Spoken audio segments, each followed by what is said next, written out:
નિહાળી રહ્યા છો સંજુબાબા ન્યૂઝ નેટવર્ક।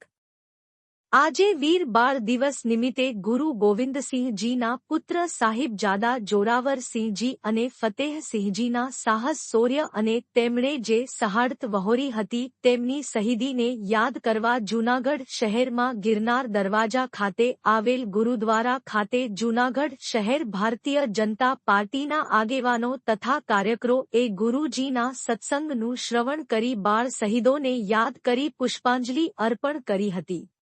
साथ संगत जब गुरु तेग बहादुर साहब के शीश बेटा आज भी उनके स्थान है शीश कहीं गुरुद्वारा दिल्ली एना दे पोतरे हैं बाबा अजीत सिंह बाबा जुझार सिंह बाबा जोरावर गुरु गोबिंद सिंह आज बाबा जोरावर सिंह बाबा फतेह सिंह जी बाबा अजीत सिंह बाबा जुझार सिंह चार साहिबजादा शहीदी नो मुख रखते हुए गुरु प्यारी साथ संगत भाई लाल गिरीश भाई कोटेजा गुरु ग्रंथ साहिब महाराज के आगे दर्शन दीदारे कर खुशियां प्राप्त करने आए हैं। संतों कृपा कर मेरे वेलकम।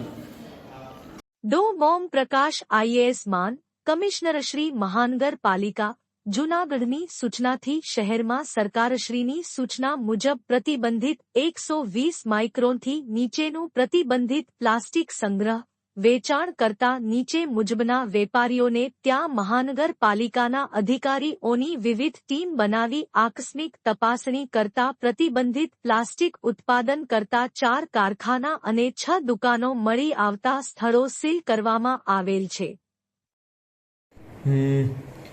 जी सर, આપણે સૌ જાણીએ છીએ કે ભારત સરકાર દ્વારા વખતો વખતના ગેજેટ દ્વારા સિંગલ યુઝ પ્લાસ્ટિક ઉપર પ્રતિબંધ મૂકવામાં આવેલ છે।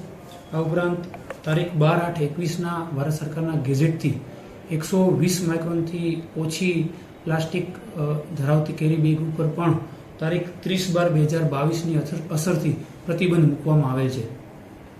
શહેરમાં વિવિધ સ્થળોએ મહાનગરપાલિકાના ટીમો દ્વારા સમયાંતરે આ બાબતની તપાસણી હાથ ધરવામાં આવતી હોય છે અને પ્રતિબંધિત પ્લાસ્ટિકનું વેચાણ કરતા વેપારીઓને આ બાબતે દંડ પણ કરવામાં આવતો હોય છે।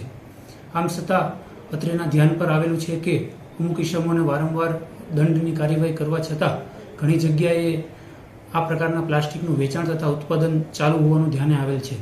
આથી માનનીય કમિશનર શ્રી ઓમપ્રકાશ સાહેબની સૂચનાથી મહાનગરપાલિકાના વિવિધ 12 અધિકારીઓની ટોટલ 60 લોકોની ટીમ બનાવી અને વારંવાર જેઓને દંડ કરવામાં આવેલ છે એ સ્થળો પર આકસ્મિક આજરોજ 4 વાગ્યાથી દરોડા પાડવામાં આવેલ છે। જીઆઈડીસીમાં આવેલ વિવિધ 4 કારખાનાઓ ખાતે મોટા પ્રમાણમાં પ્રતિબંધિત પ્લાસ્ટિકનો જથ્થો પણ જણાયેલ છે જેથી આ 4 કારખાનાઓ છે એ સ્થળ પર જ સીઝ કરવામાં આવેલ છે। આ ઉપરાંત શહેરમાં આવેલી વિવિધ 9 જેટલી જથ્થાબંધ વેપારીઓની જે દુકાનો છે એની પણ વિવિધ ટીમો દ્વારા ચકાસણી હાથ ધરવામાં આવેલ છે। આમાંથી પણ મોટાભાગના સ્થળો પર પ્રતિબંધિત પ્લાસ્ટિકનો જથ્થો જણાઈ આવેલ છે જેથી આ દુકાનો પણ તાત્કાલિક ધોરણે સીઝ કરવામાં આવેલ છે। આ તમામ એકમો ઉપર ભવિષ્યમાં મોટા પાયે દંડની કાર્યવાહી કરવામાં આવશે તથા જે જગ્યાએ જીપીસીબીનું કન્સર્ન લેવાનું થતું હશે એ જગ્યાએ જીપીસીબીનું પણ માર્ગદર્શન લઈ એમના મારફત પણ કાર્યવાહી કરવામાં આવશે। કુલ કેટલો જથ્થો અંદાજિત સીઝ કર્યો? વિવિધ સ્થળો ઉપર અલગ અલગ પ્રકારનો જથ્થો સીઝ કરવામાં આવ્યો છે। મોટા સ્થળો છે જીઆઈડીસીમાં જે ઉત્પાદકો છે 4 કારખાનાઓ ત્યાં દરેક કારખાના દીઠ મોટા પાયે જથ્થો अलग अलग प्रमाण में सीज करवामां आवेल छे।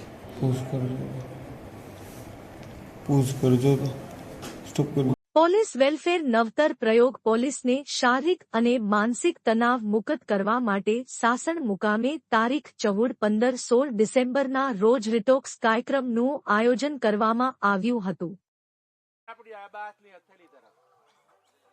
તમારી રાઈટ સાઈડ ઝૂકવાનું છે તમારે જો તમારી હથેળીમાં જો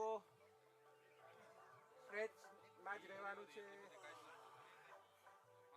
જો બંગલો લખેલો છે કે નથી લખેલો હાથમાં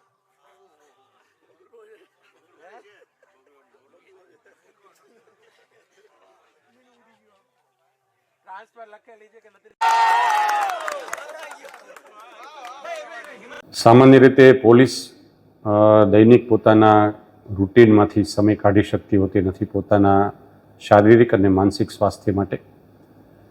આસપાસમાં અરજદારોની જે નકારાત્મક દરરોજની ઘટનાઓને કારણે પોલીસની એક થોટ પેટર્ન નેગેટિવિટી આવી જતી હોય છે એમાં વિચારવામાં, એને બ્રેક કરવા માટે સંપૂર્ણ રીતે કોઈ એક જ જગ્યાએ રહી અને એ પોતે પોતાનું સ્વાસ્થ્ય સુધારી શકે એ માટેનું એક ડિટોક્સ પ્રોગ્રામનું આયોજન કરેલું.